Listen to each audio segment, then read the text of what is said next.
আমরা 2024-এ যেখানে দাঁড়িয়ে আছি, গোটা পৃথিবী আর যেখানে দাঁড়িয়ে আছে, সেই জায়গায় থেকে যদি নবী করিম সাল্লাল্লাহু আলাইহি সাল্লামের সুন্নাহকে, তার জীবন দর্শনকে, তার জীবন আদর্শকে, তার কোনো জীবনের দিককে যদি আমরা কম্পেয়ার করি, তাহলে সেটা ভুল হবে। কারণ আজকের পৃথিবীতে অনেক কিছু অনেক সহজ হয়েছে, যেটা 1400 বছর আগের পৃথিবীতে ছিল না। আপনাকে ক্ষণিকের জন্য 1400 বরং 1450 বছর আগে ফিরে যেতে হবে, যে সেই বাস্তবতায় নবী করিম সাল্লাল্লাহু আলাইহি সাল্লাম যে যে কাজগুলো করেছেন সেটা আসলে কতটা সম্ভবপর ছিল, কতটা চ্যালেঞ্জিং ছিল, কতটা একজন মানুষের কল্পনার অতীত ছিল। এই জিনিসটি আমাদের নবী করিম সাল্লাল্লাহু আলাইহি সাল্লামের সিরাতের যে কোনো আলোকপাত করার আগে মাথায় রাখতে হবে যে আমরা আজকে 2024 সনের গল্প বলছি না, আমরা গল্প বলছি আজ থেকে 1500 বছর আগে। যেমন ধরুন জ্ঞানের কথা বলি আমরা, এখন জ্ঞানের জন্য গুরুত্ব নিয়ে খুব বেশি ওয়াজ, নসিহত, লেকচার, বক্তব্য দেওয়ার প্রয়োজন হয় না। একজন সাধারণ কৃষক, দিনমজুর, একজন খেটে খাওয়া মানুষ, তিনিও তার সন্তানকে তার জীবনের সমস্ত কিছু দিয়ে হলেও শিক্ষিত করবার চেষ্টা করেন, কারণ তিনি জানেন যে শিক্ষা ছাড়া আজকের পৃথিবীতে কোনো গত্যন্তর নেই। কিন্তু পৃথিবী যখন 1450 বছর আগের বাস্তবতায় ছিল, যখন শিক্ষা ছিল সমাজের সবচেয়ে গুরুত্বহীন একটি বিষয়, যখন শিক্ষার কোনো মূল্য সেই সমাজে ছিল না, এইরকম সমাজের বুকে দাঁড়িয়ে সর্বপ্রথম নির্দেশ ইকরা, এটা আল্লাহর পক্ষ থেকে যে এসেছে, নবী সাল্লাল্লাহু আলাইহি সাল্লামের পবিত্র মুখ থেকে নিঃসৃত হয়েছে, উচ্চারিত হয়েছে, এটাকে, এর যথার্থতাকে, এর যথাযথ মূল্যায়ন যদি আমাদেরকে করতে হয়, তাহলে সেই বাস্তবতায় ফিরে গিয়ে তারপর ইকরা বিসমি রাব্বিকাল্লাযী খালাক আমাদেরকে পাঠ করতে হবে। সম্মানিত উপস্থিতি, নবী সাল্লাল্লাহু আলাইহি সাল্লামের লাইফস্টাইল বা তার জীবনযাপনের পদ্ধতি নিয়ে আমরা হয়তো খুব বেশি কথা বলতে পারবো না অল্প সময়ে। নবী করিম সাল্লাল্লাহু আলাইহি সাল্লাম সম্পর্কে আমরা অনেকে জেনে থাকবো যে তিনি খুব সাদাসিধে জীবনযাপন করতেন, অনাড়ম্বর জীবনযাপন করাকে তিনি খুব বেশি পছন্দ করতেন। তার জীবনে ব্যক্তিত্বের কোনো ত্রুটি, দুর্বলতা কিছুই ছিল না। আবার অহমিকা, প্রদর্শনের ইচ্ছা, প্রদর্শনের প্রতি আগ্রহ এবং শো অফ করার মতো কোনো বিষয়, কোনো ছিটে ফোটা নবী রাসূলুল্লাহ সাল্লামের জীবনে মোটেও ছিল না। তিনি যখন চলাফেরা করতেন, কোথাও যেতেন, তার জীবনে ঘোড়ায় চড়ার ইতিহাস যেমন ছিল, অভিজাত বাহন তখনকার যুগের উটে চড়ার অভ্যাস যেমন তার ছিল, ঠিক একইভাবে গাধায় চড়তেও তার কখনো দ্বিধা হতো না। তিনি গাধায়ও চড়েছেন। আমরা যেরকম আজকাল কোনো সম্ভ্রান্ত, কোনো শৌখিন, কোনো বিলাসী পরিবারে বেড়ে উঠলে আমরা যে লাইফস্টাইলের সাথে অভ্যস্ত, আমরা ভিন্ন কোনো লাইফস্টাইল যদি কখনো প্রয়োজনেও আমাকে অবলম্বন করতে হয়, সেটা করতে আমরা হেজিটেশন ফিল করি, আমরা অস্বস্তি বোধ করি। আমাদের নবী করিম সাল্লাল্লাহু আলাইহি সাল্লাম এমন ছিলেন যে তিনি উঠে যেমন চড়তে স্বাচ্ছন্দ্য বোধ করতেন, ঘোড়ায় চড়তে যেরকম তার স্বাচ্ছন্দ্য হতো, গাধায়, যেটা গরিব মানুষদের বাহন, সেটাতে চড়তেও তার কখনো অস্বাচ্ছন্দ্য বোধ হতো না। প্রিয় নবী সাল্লাল্লাহু আলাইহি সাল্লামের সাদাসিধে জীবনযাপনের যে চিত্র, এটা তার খাদ্য থেকে নিয়ে তার শোয়া, তার উঠা বসা, তার কথাবার্তা, তার জীবনের প্রত্যেকটা স্তরে স্তরে আমরা দেখতে পাবো। একটি ঘটনা আপনারা অনেকে হতে শুনে থাকবেন।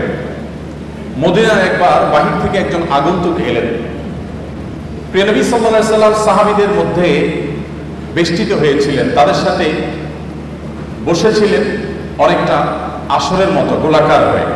বাহির থেকে আসা লোকটি জিজ্ঞাসা করলেন, তিনি প্রথমে বের করার চেষ্টা করলেন যে যার কাছে আমি এসেছি, যিনি আল্লাহর নবী এবং রাসূল হিসেবে আবির্ভূত হয়েছেন, তার নাম মুহাম্মদ, লোকটি কে? সে আগন্তুক প্রথমে অনেক চেষ্টা করেও উপস্থিত লোকদের মধ্য থেকে মুহাম্মদ সাল্লাল্লাহু আলাইহি সাল্লাম কে সেটাকে তিনি বের করতে পারলেন না। তাকে কোনোভাবে যখন তিনি চিহ্নিত করতে পারলেন না, তখন লোকটি জিজ্ঞাসা করলেন, মান ফিকুম মুহাম্মদ। তিনি উপস্থিত লোকদেরকে বললেন যে তোমাদের মধ্যে মুহাম্মদ লোকটি কে আসলে? আমরা এবার আমাদের সমাজের বাস্তবতার সাথে একটু মিলাই, যে আমাদের সমাজে কোনো নেতা, কোনো অনুসরণীয় ব্যক্তিত্ব, কোনো প্রভাবশালী, কোনো গুরুত্বপূর্ণ চেয়ারে বসা মানুষ, তিনি যদি তার অধীনস্থদের সাথে বসে থাকেন অথবা অধীনস্থদের সাথে নিয়ে রাস্তায় চলাফেরা করেন, তাহলে তার বডি ল্যাঙ্গুয়েজ, তার চলাফেরার স্টাইল, তার পোশাক, তার গেট আপ, তার চেয়ার, তার কথা বলার ধরন, এগুলো দেখে তাকে অন্যদের থেকে আলাদা করতে, কে নেতা আর কে অনুসারী, এটা আলাদা করতে কি আমাদের আজকের বাস্তবতায় কোনো কষ্ট হয় বা হবে? কোনো রাজনৈতিক নেতার কথা বলেন, কোনো গুরুত্বপূর্ণ পদে থাকা মানুষের কথা বলেন, তার লাইফস্টাইল, তার গেটআপ, তার কথাবার্তা, তার পোশাক আশাক, তার উঠা বসা, তার হাবভাব দেখেই যে কেউ ধরে নিতে পারবে যে উনি নেতা আর তারা অনুসারী। প্রিয় নবী সাল্লাল্লাহু আলাইহি ওয়াসাল্লাম এতটা সাদামাটা জীবন যাপন করতেন, এতটা বিনয়ী থাকতেন যে সাহাবীদের সঙ্গে যখন তিনি বসে থাকতেন, বাহির থেকে আসা মানুষ আলাদা করে তার নাম জিজ্ঞেস করে তাকে বের করতে হতো। তার বসার মধ্যে বিনয়ের ভাবটা কতটা থাকলে এভাবে তিনি সর্বস্তরের সাহাবীদের সাথে পানির সাথে যেরকম দুধ মিশে যায়, তিনি সেরকম নিজেকে মিশিয়ে ফেলতেন। আমাদের সমাজে আজকাল ব্যক্তিত্বের নামে অহমিকার প্রদর্শনী হয়। আপনারা জানেন, অহংকারকে আমরা অনেকে মনে করি ব্যক্তিত্ব। প্রিয় নবী সাল্লাল্লাহু আলাইহি ওয়াসাল্লামের ব্যক্তিত্বের যে চূড়ান্ত শেখরে তিনি উন্নীত ছিলেন, সেই ব্যক্তিত্বের অধিকারে পৃথিবীতে আরেকটা মানুষের জন্ম হবে না। আমরা তার ব্যক্তিত্ব নিয়ে যদি আলোকপাত করি, হয়তো অনেকগুলো দৃষ্টান্ত আমরা দেখাতে পারবো যে ব্যক্তিত্ব কতখানি ছিল, কতভাবে তার জীবনও ছিল, কিন্তু তার সেই ব্যক্তিত্ব আজকের তথাকথিত ব্যক্তিত্বের মতো অহমিকা, অহংকার মিশ্রিত ব্যক্তিত্ব ছিল না। আজ আমরা আমাদের অধীনস্থদের অধিকারের ব্যাপারে অনেকে অনেক কথা বলি। আমরা শ্রমিকদের অধিকারের কথা বলি, আমরা গৃহকর্মীদের অধিকারের কথা বলি, আমরা অনেক দুর্বল মানুষদের অধিকার নিয়ে কথা বলি। আর প্রিয় নবী সাল্লাল্লাহু আলাইহি ওয়াসাল্লাম সে সমস্ত দুর্বল মানুষদের ব্যাপারে বলতেন, ইখওয়ানুকুম খাওয়ালুকুম, তোমাদের অধীনস্থ যে ভাই ব্রাদাররা আছে তারা তোমাদের ভাইয়ের মতো, অধীনস্থ মানুষগুলো যারা আছে তারা তোমাদের ভাইয়ের মতো। আল্লাহ তাআলা জাআলাহুমুল্লাহু তাহতা আইদিকুম, আল্লাহ তাআলা তাদেরকে তোমাদের অধীনস্থ করে দিয়েছেন। অতএব তোমরা যা নিজেরা খাও তাদেরকে তা খাওয়াও, তোমরা যা পরিধান করো তাদেরকে তা পরিধান করাও। আজও পৃথিবীতে এমন কোনো মানুষ হয়তো দেখা কঠিন হবে, এমন কোনো মানুষ হয়তো খুঁজে পাওয়া কঠিন হবে যে মানুষ তার অধীনস্থ কর্মী এবং তার গায়ের পোশাক একই রকমের হতে পছন্দ করে। নবী করিম সাল্লাল্লাহু আলাইহি ওয়াসাল্লাম সেটা করতেন। অর্থাৎ তার বিনয় এবং তার ব্যক্তিত্ব, এই দুটির কোনোটির মধ্যে কখনো এরকম কোনো গ্যাপ থাকতো না যে সেখানে কোনো প্রকার অহমিকা প্রদর্শন হতে পারে, অহমিকা প্রবেশ করতে পারে। নবী করিম সাল্লাল্লাহু আলাইহি ওয়াসাল্লাম তিনি শুধুমাত্র সমাজের অভিজাত শ্রেণীর মানুষের সাথে বন্ধুতা করতেন না। আমাদের গুরুত্বপূর্ণ পদে থাকা মানুষগুলো, তাদের বন্ধুত্বের যে লেয়ার থাকে, শ্রেণী থাকে, সে মানুষগুলো থাকে সমাজের এলিট। একজন মন্ত্রী, একজন সংসদ সদস্য, একজন গুরুত্বপূর্ণ পদাধিকারী ব্যক্তি, তিনি তার বন্ধু বান্ধবের যে সার্কেল গড়ে তোলেন তারা তার ক্লাসের হয়ে থাকে। সাধারণত সমাজের যারা সাধারণ মানুষ থাকেন, এই মানুষগুলো এই তথাকথিত বড় বড় মানুষদের বন্ধু হওয়ার সুযোগ সাধারণত পায় না। মুহাম্মদ সাল্লাল্লাহু আলাইহি ওয়াসাল্লাম সে মানুষ ছিলেন যে তার বন্ধুত্বের তালিকার মধ্যে যাদের নাম খুব জোরে সোরে চলে আসে তাদের মধ্যে একজন ছিলেন আবু যর গিফারি রাদিয়াল্লাহু তাআলা আনহু, যিনি নবী সাল্লাল্লাহু আলাইহি ওয়াসাল্লামকে তার খলিল, তার ঘনিষ্ঠ বন্ধু, পরম বন্ধু হিসাবে যিনি পরিচয় দিতেন। আপনারা জানেন বেলাল হাবশী রাদিয়াল্লাহু তাআলা আনহু, যিনি বাহির থেকে এসেছেন। আরবের মানুষদের মধ্যে যে বাহিরের মানুষদের প্রতি এক ধরনের মানসিকতা তাদের আছে, যে মানসিকতাটা সমালোচনাযোগ্য, বেশিরভাগ আরবের মানুষের মধ্যে সেই মানসিকতা আছে। আপনারা জানেন তারা বাইরের মানুষদেরকে অনেকটা মানুষ মনেই করে না। এই রেসিজম তাদের মধ্যে খুব ভয়াবহ আকারে তখন ছিল। সেজন্য নবী করিম সাল্লাল্লাহু আলাইহি ওয়াসাল্লাম সেই ভেদাভেদ তুলে দিয়েছেন এবং তিনি বেলাল হাবশী রাদিয়াল্লাহু তাআলা আনহু, যিনি ইথিওপিয়া থেকে এসেছেন, ইথিওপিয়া থেকে আসা একজন নিগ্রো সাহাবীকে পরম আপন করে নিয়েছেন তা নয়, বন্ধু করে নিয়েছেন তা নয়, তার মুয়াজ্জিন হিসেবে নিয়োগ দিয়েছেন। নবী সাল্লাল্লাহু আলাইহি ওয়াসাল্লামের পরে মসজিদে যার পদ সবচেয়ে গুরুত্বপূর্ণ, সেই ব্যক্তি একজন আজাদকৃত কৃতদাস, বাহির থেকে আসা মানুষ এবং গায়ের রং যার কালো। নবী করিম সাল্লাল্লাহু আলাইহি ওয়াসাল্লামের বন্ধুদের তালিকায় এরকম আরো অনেকে ছিলেন, যার দৃষ্টান্ত যদি গেলে হয়তো অনেকের নাম আমরা আনতে পারবো। তার যে জীবন যাপনের পদ্ধতি ছিল, তার যে লাইফস্টাইল ছিল, সেখানে আমরা দেখতে পাই তিনি মুচকি হাসতেন, অট্টহাসি সাধারণত দিতেন না। ব্যক্তিত্বের পরিপন্থী হাসি তিনি কখনো দিতেন না, তবে আবার ভাবগাম্ভীর্যটা এত বেশি ছিল না, যার কারণে তিনি স্বাভাবিক যে হাসি, স্বাভাবিক যে হাস্যরস, স্বাভাবিক যে বিনোদন, এগুলো কোনোটির কোনো ঘাটতি তার মধ্যে ছিল না, বরং তিনি মুচকি হাসি দিতেন এবং সাহাবীদের কেউ কোনো হাসির কথা বললেন তিনি হাসতেন। আবার তিনি এমন কথা বলতেন যেটাতে সাহাবীরা অনেক সময় হেসে উঠেন, কিন্তু সে হাসিটা কখনো কট্ট হাসি ছিল না, দৃষ্টিকটু হাসির পর্যায়ে ছিল না। নবী করিম সাল্লাল্লাহু আলাইহি ওয়াসাল্লামের যে বাসা ছিল, সে বাসা ছিল এতটাই সাদাসিধে, এতটাই সাদা মাঠা, যে আম্মাজান আয়েশা রাদিয়াল্লাহু তাআলা একটা হাদিস সহিহ বুখারীতে বর্ণিত হয়েছে, তিনি বলেছেন যে আমরা যে ঘরে আমাদের যে শোবার ঘর ছিল সেটা এতটাই ছোট ছিল যে রাতে নবী করিম সাল্লাল্লাহু আলাইহি ওয়াসাল্লাম যখন তাহাজ্জুদের জন্য দাঁড়িয়ে তাহাজ্জুদের নামাজ পড়তেন, তখন তিনি দাঁড়ানো অবস্থায় আমি পা লম্বা করে ঘুমোতে পারতাম, শুইতে পারতাম। যখন নবীজি সাল্লাল্লাহু আলাইহি ওয়াসাল্লাম সেজদায় যেতেন বা বৈঠক করতেন, তখন জায়গাটা এত সংকীর্ণ হতো যে আমার হাঁটুকে আমি গুটিয়ে নিয়ে তারপর নবী সাল্লাল্লাহু আলাইহি ওয়াসাল্লামকে সেজদার জায়গা করে দিতে হতো। প্রত্যেক রাকাতে এইভাবে আমার নবী সাল্লাল্লাহু আলাইহি ওয়াসাল্লামকে জায়গা করে দিতে হতো। এত ছোট জায়গা ছিল আমাদের থাকার ঘর। অথচ নবী সাল্লাল্লাহু আলাইহি ওয়াসাল্লাম তখন মদিনার রাষ্ট্রপ্রধান ছিলেন, তখন মদিনা রাষ্ট্র তার কর্তলগত। আমরা অনেকে কাব বিন আশরাফের বাড়িতে গিয়েছি, আমি গিয়েছি, যে কাব বিন আশরাফ নবী সাল্লাল্লাহু আলাইহি ওয়াসাল্লামের প্রতি শত্রুতা লালন করত, বিদ্বেষ পোষণ করত এবং তার শাস্তি তাকে পেতে হয়েছে। তার সেই ঘরের ধ্বংসাবশেষ এখনো আছে মদিনায়। তার যে বাসা, সেটার যে চৌহদ্দি বিশাল বড় ছিল, যদিও বেশিরভাগ অংশই ধ্বংসপ্রাপ্ত হয়ে গেছে, কিন্তু তার সীমানাটা বোঝা যায়, কক্ষগুলো বোঝা যায়। যেখানে নবী সাল্লাল্লাহু আলাইহি ওয়াসাল্লামের সমালোচক এবং তার প্রতি শত্রুতা বিদ্বেষ পোষণকারীদের ঘরের আয়তন ছিল বিশাল বড়, সেখানে মদিনা রাষ্ট্রের প্রধান থাকা অবস্থায় নবী করিম সাল্লাল্লাহু আলাইহি ওয়াসাল্লামের বাসার অবস্থা ছিল এই। নবী করিম সাল্লাল্লাহু আলাইহি ওয়াসাল্লামের বাসার মধ্যে মাঝে একটা, তিনি যে ঘরে থাকতেন সেখানে মাঝে একটা রশি জাতীয় কিছু ছিল, সেখানে কাপড় ঝুলিয়ে দিতেন। বাহির থেকে আসা কারোর সাথে পর্দার আড়ালে থেকে তিনি কথাবার্তা সারতেন এবং মিটিং সিটিং করতেন। নবী করিম সাল্লাল্লাহু আলাইহি ওয়াসাল্লাম তার জীবনযাপনের পদ্ধতির মধ্যে আমরা দেখতে পাই যে তিনি নিজের হাতে কাজ করা পছন্দ করতেন। হস্তশিল্প এবং নিজের হাতে উপার্জন করাটাকে তিনি সবচেয়ে বেশি প্রায়োরিটি দিতেন এবং নিজের ছোটখাটো ক্ষুদ্র কাজগুলো নিজে করা পছন্দ করতেন, ভালোবাসতেন এবং পরিবারকে তাদের কাজে সহযোগিতা করতে তিনি পছন্দ করতেন। দাম্পত্য জীবনে যে স্বামী স্ত্রীর মধ্যে টুকটাক বোঝাপড়ার গরমিল হয়, নবী সাল্লাল্লাহু আলাইহি ওয়াসাল্লামের জীবনেও এমনটি কম বেশি ঘটেছে। ছোট ছোট ইস্যু হলেও তার জীবনে ঘটেছে। একবার একজন স্ত্রী উম্মুল মুমিনিন তার বাসায় আরেকজন স্ত্রীর বাসা থেকে একটা বাটি থেকে নবী সাল্লাল্লাহু আলাইহি ওয়াসাল্লামের জন্য খাবার এলো। কাজের মেয়ে যখন খাবারটি নিয়ে আসলো, যে স্ত্রীর ঘরে তিনি ছিলেন, সতীর সুলভ যে ঈর্ষা থাকে সেই জায়গা থেকে তিনি বিষয়টিকে ভালোভাবে নিলেন না, বরং সে মেয়ের হাত থেকে বাটিটা নিয়ে ছুঁড়ে ফেলে দিলেন। বাটি ভেঙে দু টুকরা হয়ে গেল এবং খাবারগুলো সব নষ্ট হয়ে গেল। যিনি ছুঁড়ে ফেলে দিয়েছেন তার যুক্তি ছিল, আজ নবী সাল্লাল্লাহু আলাইহি ওয়াসাল্লাম আমার ঘরে থাকবেন, আজকে আমার পালা।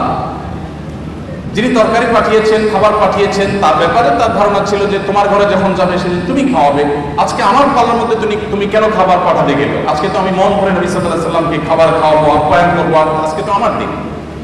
তো এই জায়গা থেকে তিনি ছুঁড়ে ফেলে দিলেন। নবী করিম সাল্লাল্লাহু আলাইহি ওয়াসাল্লাম নিজে হাতে গিয়ে সে ভেঙে যাওয়া বাটি কুড়িয়ে নিয়ে আসলেন। এরপর হুবহু একই রকমের আরেকটা বাটি বাসায় ছিল, দেখতে অবিকল একরকম।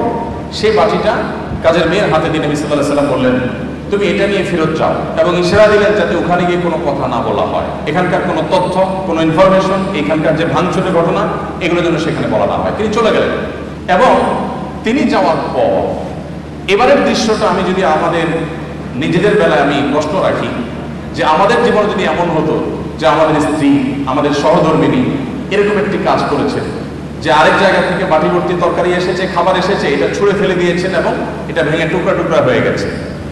ওই মেয়ের সামনে কিছু বললাম না, একটা ভালো বাটি দিয়ে তাকে ফেরত পাঠিয়ে দিলাম, যার কাছ থেকে এসেছে তিনি মনে করলেন যে বাটি দিলাম সে বাটি তো চলে আসছে, হয়তো খাবার রেখে বাটিটা পরিষ্কার করে দিয়ে দেওয়া হয়েছে, কোনো ঝামেলা হলো না, ভালো কথা।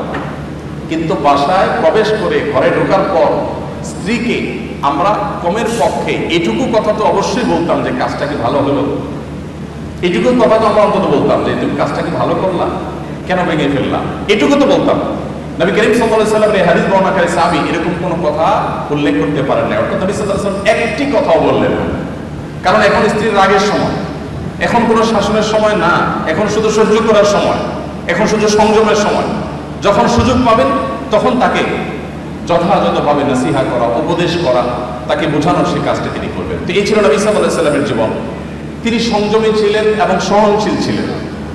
কেউ তাকে অসংযমী হয়েছে, রাগান্বিত হয়ে গেছে, রাগান্বিত হয়ে কখনো সীমা ছাড়িয়ে গেছে, আলাইয়াজবিল্লাহ, এরকম কোন দৃশ্য কেউ কখনো দেখেনি।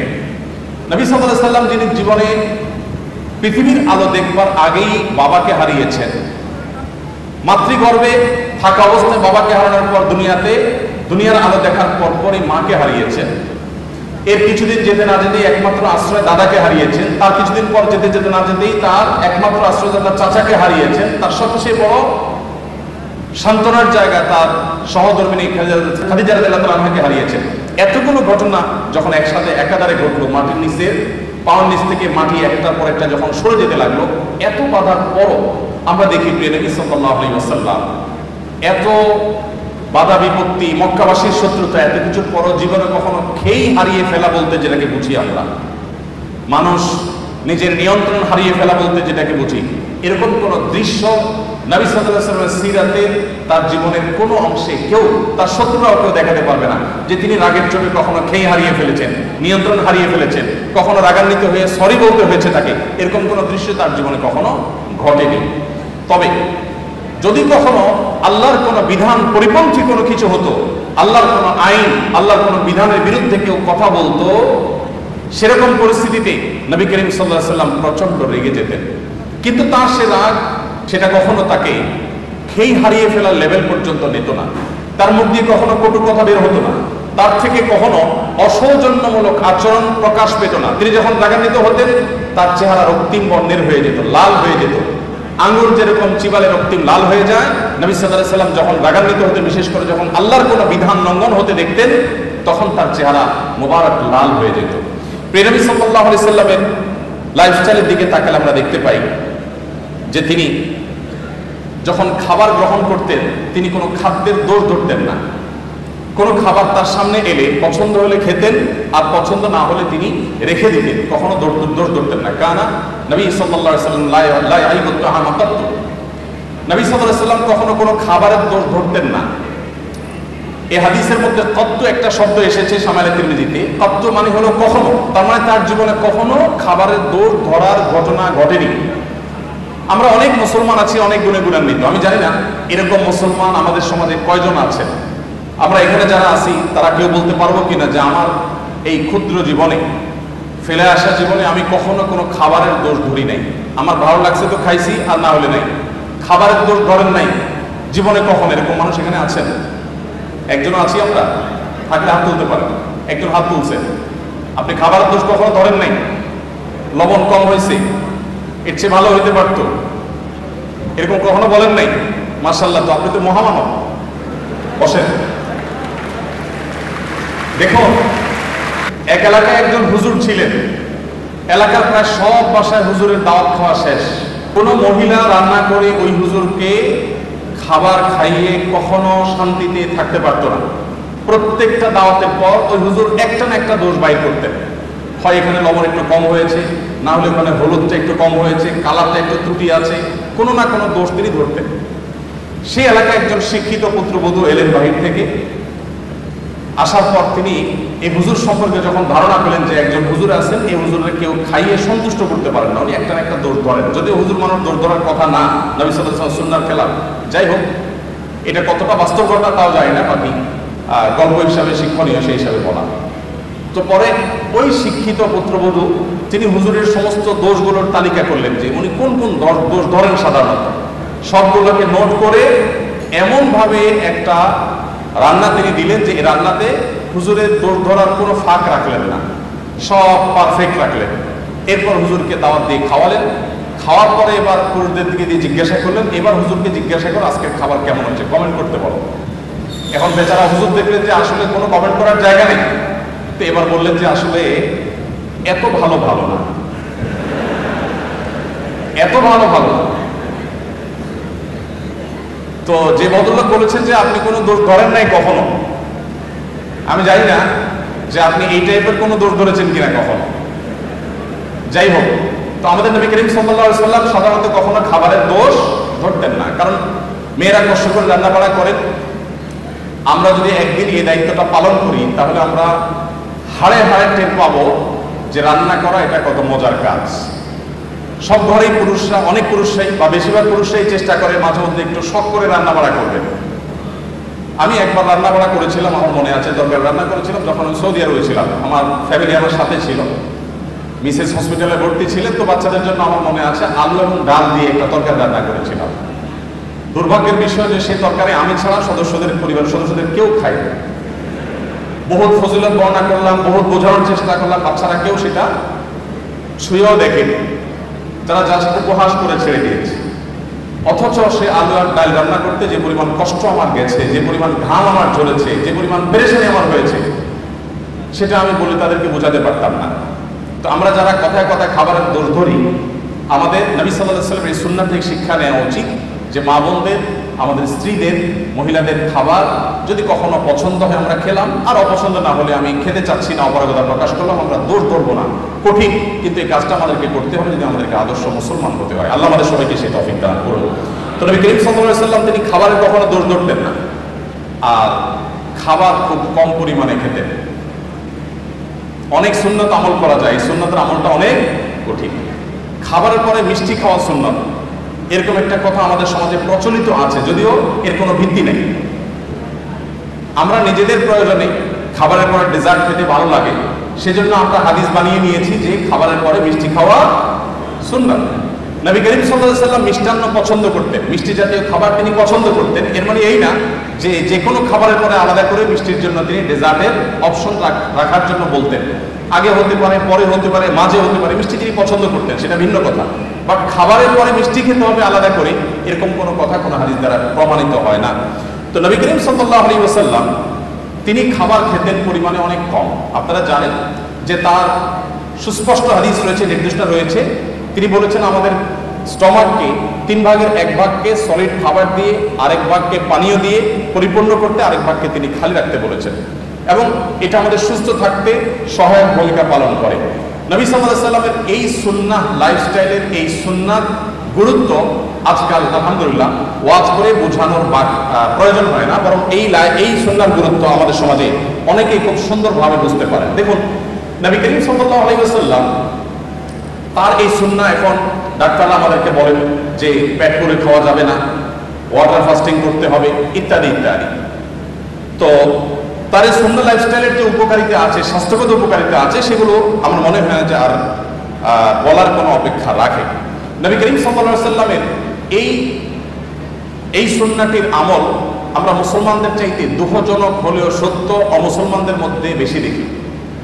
আমরা মুসলমানরা যতটা উদরপূর্ণ করে খেতে পছন্দ করি, বিশেষ করে বাংলাদেশের মানুষ আমরা যতটা উদরপূর্ণ করে খেতে পছন্দ করি, পৃথিবীর অনেক উন্নত দেশ আছে, সে দেশের মানুষরা আমাদের মতো এইভাবে গলা পর্যন্ত খেতে সাধারণত পছন্দ করে না। নবী করিম সাল্লাল্লাহু আলাইহি ওয়াসাল্লামের লাইফস্টাইলের মধ্যে আমরা দেখি, তার জীবনযাপনের পদ্ধতি দেখি যে তিনি এশার নামাজের পরপর শুয়ে যেতেন। কারণ নবী সাল্লাল্লাহু আলাইহি ওয়াসাল্লাম লা ইয়ানামু ক্বাবলা আল-ইশা, নবী সাল্লাল্লাহু আলাইহি ওয়াসাল্লাম এশার আগে ঘুমাতে অপছন্দ করতেন, এবং এশার পরে কথাবার্তা বলাটাকে অপছন্দ করতেন। নাহান নবী সাল্লাল্লাহু আলাইহি ওয়াসাল্লাম আনিস সামরি বাদা আয়েশা, আমাদের আয়েশা বলেছেন এশার পরে জেগে থাকা, কথাবার্তা বলা, আড্ডা দেওয়া, এটা নবী সাল্লাল্লাহু আলাইহি ওয়াসাল্লাম একেবারে অপছন্দ করতেন। আপনারা দেখবেন পৃথিবীর যে সমস্ত দেশগুলো এগিয়ে গেছে, যাদেরকে আমরা উন্নত বলি, সেরকম দেশগুলোর প্রায় সব দেশগুলোর একটা কমন কালচার হলো তারা দেখবেন রাতে সন্ধ্যার পরপর শুয়ে পড়ে এবং ভোরে তারা উঠে কাজে চলে যায়। আমি যে সমস্ত দেশে যাওয়ার সুযোগ হয়েছে তার সবগুলো দেশে আমি একই চিত্র দেখেছি, ভিন্ন কোনো চিত্র দেখিনি।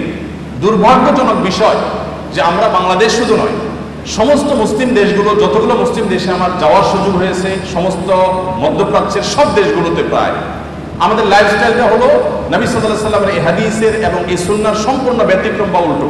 আপনি দেখবেন আমাদের দেশের কথা যদি বলি, টেলিভিশন চ্যানেলগুলোর সবচাইতে হট এবং সবচেয়ে গুরুত্বপূর্ণ প্রোগ্রামগুলো সব থাকে রাত 9টা, 10টা, 11টা, এই সময়টা সবচেয়ে পিক টাইম, যেটা আমাদের আসলে ঘুমের টাইম হওয়ার কথা ছিল। আমাদের ঢাকা শহর এমনি জ্যামের শহর, কেউ যদি ঢাকা শহরের জ্যামের একেবারে পিক আওয়ার দেখতে চায়, তাহলে তাকে ঢাকা শহরে অফিস টাইমের শুরুর দিকে যেরকম দেখতে আসতে হবে, আবার সন্ধ্যার পর থেকে তাকে ঢাকা শহরে প্রবেশ করতে হবে, তাহলে সে জ্যামের পিক আওয়ার দেখতে পাবে। আপনি উন্নত অনেক দেশে গেলে দেখবেন যে সে সমস্ত দেশে সন্ধ্যার পর থেকে রাস্তাঘাট ফাঁকা হতে থাকে, রাত 9টা, 10টা হয়ে গেলে রাস্তাঘাটে কোনো গাড়ি খুঁজে পাওয়া যায় না, সবাই ঘুমিয়ে পড়ে। তো নবী সাল্লাল্লাহু আলাইহি ওয়াসাল্লামের এই সুন্নাহকে তারা ফলো করেছেন, জেনে হোক না জেনে হোক, বুঝে হোক না বুঝে হোক, তার সুফল তারা পাচ্ছেন, আর আমরা ফলো না করে আমরা তার কুফল ভোগ করতে হচ্ছে। বাংলাদেশের যে হেফজোখানা মাদ্রাসাগুলো আছে, এই মাদ্রাসাগুলোর যে সাফল্য মূলধারা মিডিয়াতে সেগুলো কখনো উঠে আসে না, কিন্তু আপনারা জানেন যে পৃথিবীর 100, 110, 20টি দেশের সাথে কম্পিটিশন করে আমাদের মাদ্রাসা, আমাদের দেশের হিফজুখানার ছাত্ররা তারা প্রথম, দ্বিতীয়, তৃতীয় স্থান অর্জন করে তারপর দেশে ফিরে আসে। তাদেরকে মূল্যায়ন করা হয় না যদিও, কিন্তু আমরা জানি যে তারা রাষ্ট্রের তেমন কোনো সুযোগ সুবিধা একেবারেই পায় না। তারপরও এই কোণঠা সময় পরিস্থিতির মধ্যে থেকে তারা গোটা বিশ্বের 100-150 দেশকে পেছনে ফেলে তারা প্রথম, দ্বিতীয়, তৃতীয় স্থান প্রায় প্রতি বছর অর্জন করে আমাদের ছেলেরা দেশে ফিরে আসে। এই যে আমাদের দেশে হেফজোখানাগুলোর যে সাকসেস, তাদের যে সাফল্য, এটা রহস্য কি, সিক্রেট কি? আপনি যদি আমাকে বলেন তো আমি বলবো তার সিক্রেটের মধ্যে অন্যতম একটা সিক্রেট হলো বাংলাদেশের অন্য সব মাদ্রাসাগুলো কিছুটা ব্যতিক্রম হলেও 100% হেফজখানাগুলোর বা হেফজো মাদ্রাসাগুলোর নিয়ম হলো যে রাত 10টার ভেতরে প্রায় সব হেফজখানার ছাত্ররা ঘুমিয়ে পড়ে এবং ভোরে তারা উঠে পড়াশোনা করে।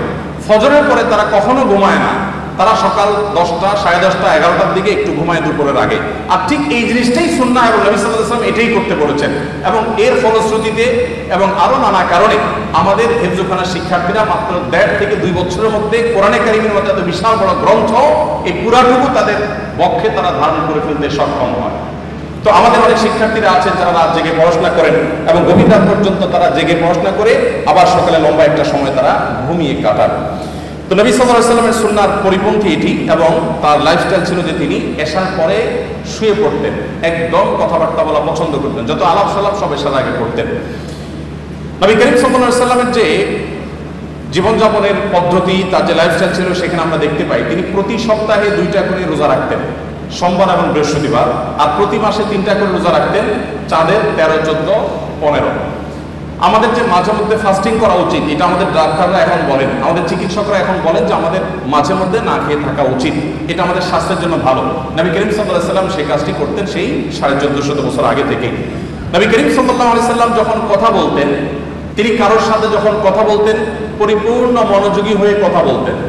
কখনো ঘাড় ফিরিয়ে অহমিকা প্রদর্শন হতে পারে, অবজ্ঞা বোঝা যেতে পারে, এভাবে কোনোদিন কারোর সাথে কথা বলতেন না।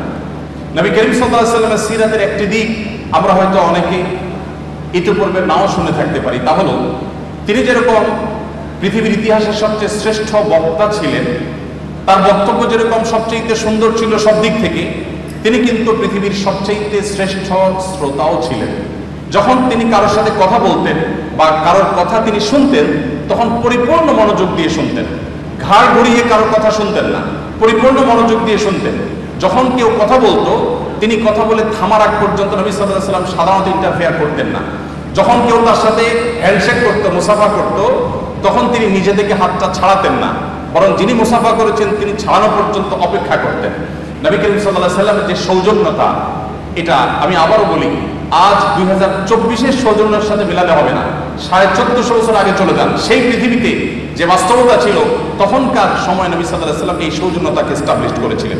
নবী করিম সাল্লাল্লাহু আলাইহি ওয়াসাল্লাম তিনি পরিচ্ছন্ন থাকা পছন্দ করতেন। তার সাদাসিধে জীবনযাপন দেখে এটা মনে করার কোনো কারণ নেই যে তিনি, অনেক মানুষ আছেন যে খুব সাদামাটা জীবনযাপন করেন, অপরিচ্ছন্ন, অপরিপক্ক বা আগোছালো। নবী করিম সাল্লাল্লাহু আলাইহি ওয়াসাল্লামের জীবনযাপন ছিল খুবই পরিশীলিত, খুবই মার্জিত, খুবই পরিচ্ছন্ন, খুবই গোছানো, কিন্তু সেটার মধ্যে কোনো অহংকার ছিল না, প্রদর্শন করার মানসিকতা ছিল না, শো অফ করার মানসিকতা ছিল না। এই জন্য নবী করিম সাল্লাল্লাহু আলাইহি ওয়াসাল্লাম আমাদেরকে যে জীবন বিধান দিয়েছেন, সেখানে আমরা দেখতে পাই যে তিনি ওযু করতেন প্রত্যেক ওয়াক্তে, তিনি মিসওয়াকের নির্দেশ দিয়েছেন, বাসায় প্রবেশ করার আগে, পরিবারের লোকদের সাথে কথা বলার আগে মিসওয়াক করে তারপর প্রবেশ করতেন। কোনো গুরুত্বপূর্ণ মিটিংয়ে যাবেন, মিসওয়াক করে তারপরে যেতেন, যাতে মুখের দুর্গন্ধ বের না হয়। জুমার দিনে সবাই সমবেত হবে, সেখানে সবাইকে মিসওয়াক করে আসতে, গোসল করে আসতে নির্দেশ দিয়েছেন। পরিচ্ছন্নতা, পরিপাটি থাকা এবং পরিশীলিত থাকার যত রকমের দিক হতে পারে তার সবগুলো নির্দেশ নবী সাল্লাল্লাহু আলাইহি ওয়াসাল্লাম দিতেন। নবী করিম সাল্লাল্লাহু আলাইহি ওয়াসাল্লাম তিনি ভাব গাম্ভীর্যের কোনো কমতি তার ছিল না। তিনি বলেছেন, নুসরিতু বির-রুহ, আল্লাহর তরফ থেকে ভাব গাম্ভীর্য দিয়ে আমাকে সাহায্য করা হয়েছে। তাকে দেখে দূর থেকে অনেক তার শত্রুরা পর্যন্ত তার কাছে মাথা নত করতে বাধ্য হতো। তার ব্যক্তিত্বের যে আভা তার চেহারায় ফুটে উঠতো, এটা দেখে এটার কাছে বহু অমুসলিমেরা হার মেনেছে এবং সারেন্ডার করেছে। তার এই ব্যক্তিত্ব যেমন ছিল, আবার পাশাপাশি তিনি রসিকতাও করতেন, সাহাবীদের সাথে বিবিধ সময় হাস্যরস করতেন, এমন কৌতুক করতেন যে সবাই হেসে উঠতো, সবাই আনন্দ পেত, এবং তার সেই ব্যক্তিত্ব, তার সেই ভাব গাম্ভীর্য আজকে আমাদেরকে যেরকম ভাব গাম্ভীর্যের কারণে অনেককে অহংকারী করে তোলে, এটা তার মধ্যে ছিল না। আল্লাহ রাব্বুল আলামিন তার জীবনের এই সমস্ত ভালো দিকগুলো দিয়ে আমাদের জীবনকে আলোকিত করে আমাদের এই জীবনকে দুনিয়াতে সাফল্যমণ্ডিত করুন এবং আখিরাতে আমাদের সবাইকে আল্লাহ জান্নাতুল ফিরদাউসের অধিকারী হওয়ার উপযুক্ত হওয়ার তৌফিক দান করুন। আল্লাহ রাব্বুল আলামিন প্রিয় নবী সাল্লাল্লাহু আলাইহি সাল্লামের জীবন আদর্শকে আমাদের জীবনের অবলম্বন হিসাবে গ্রহণ করা, তার সুন্নাহকে অনুসরণ করার তৌফিক দান করুন।